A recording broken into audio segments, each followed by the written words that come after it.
Salut les amis, c'est Kai. Alors, pour une fois, je ne vais pas intervenir sur un shonen classique ou même un shoujo avec des belles histoires de romance.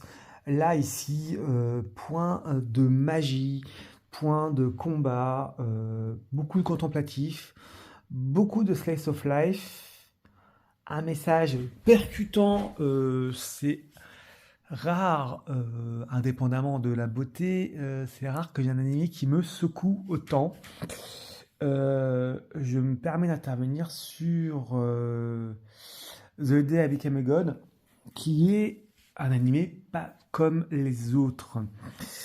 Tout simplement parce que nous sommes sur un animé d'une grande profondeur où effectivement on peut être un peu désorienté au départ, puisqu'il est quand même relativement lent.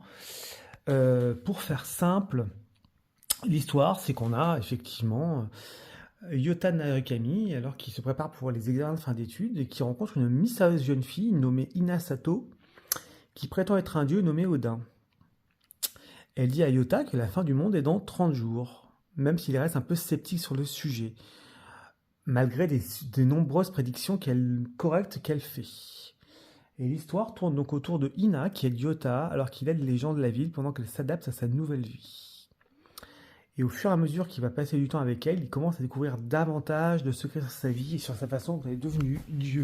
Alors, derrière ce synopsis qui n'a rien de classique, se trouve quelque chose, un animé qui a eu une grosse impact, c'est-à-dire qu'on n'est pas dans de l'action, on n'est pas dans un animé avec de la magie ou quelqu'un qui essaie de se surpasser. On est dans vraiment un animé relativement long, pour ne pas dire contemplatif, où il va falloir, en fait, on est vraiment sur cumuler des souvenirs, passer des bons moments, carpe diem au maximum.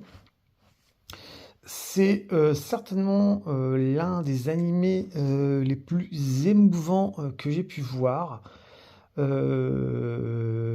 beau avoir un certain recul, une certaine hauteur de vue, j'ai ressenti beaucoup de choses à travers cette série. Il y a de l'humour, bien évidemment, il y a de l'affection, il y a de l'amour, il y a la place que l'on peut occuper par chacun.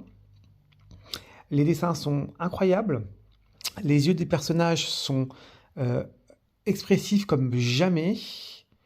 On a des personnalités tout à fait intéressantes. C'est simplement un animé qui, même il peut paraître très lent et qui ne peut être, c'est un drame à la base, hein. Donc je ne vais pas vous spoiler, vous verrez la fin. Il faut prendre le mal en patience et le voir effectivement jusqu'à la fin. C'est un épisode qui n'est pas, voilà, ce n'est pas à mettre entre toutes les mains. Alors on n'est pas sur Frieren où c'est contemplatif et exceptionnel à côté. On est, en fait, simplement sur un animé qui va permettre de relativiser des choses. Donc oui, c'est profond, oui, ça peut parfois même être choquant, parfois, mais l'expression, c'est aussi cela qu'on aime dans les animés, c'est on peut passer par un tas d'expressions, un tas de sentiments, on peut passer des messages extrêmement sérieux avec un grand talent. Donc non, je n'ai pas vu les autres productions de Jun Maeda, donc les Charlotte et autres Angel Beats, je ne connais absolument pas. Peut-être que j'irai voir. Après, on est sur une histoire chill, d'accord. On est sur un animé qui pète pas trop, qui peut sembler comme ça, passer inaperçu. Et pourtant, c'est un magnifique message qui est passé à la fin de cet animé. Voilà. Donc, c'est effectivement, il ne peut pas être catégorisé, hein, donc clairement, on ne peut pas rentrer dans un grand classique, on ne peut pas rentrer dans une classification particulière, mais c'est assez rare. Je pense qu'il était important que j'intervienne sur cet animé parce que c'est bien beau de faire le kikou, de voir un peu de romance, de voir un petit peu de sympathique. Donc je vais retourner à me faire une surdose de Spy X Family pour me remettre de mes émotions mais c'est juste beau.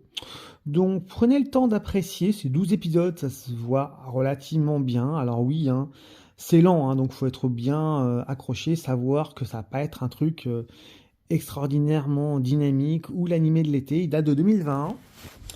Mais le message au final est plein d'amour, très touchant et permet à beaucoup de monde, je pense, permettra à beaucoup de monde de relativiser sa vie. C'est très très bien écrit, c'est excessivement bien narré. Donc je vous laisse voir l'ensemble de cette série, donc The Day ouais, où je suis devenu un dieu, tout simplement. À voir absolument.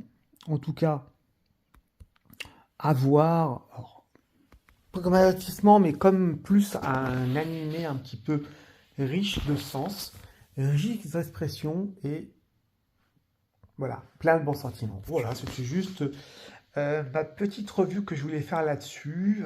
Et je vais aller me taper un petit animé plus sympathique. Mais ça vaut quand même le détour, donc n'hésitez pas à aller le voir. À plus les amis.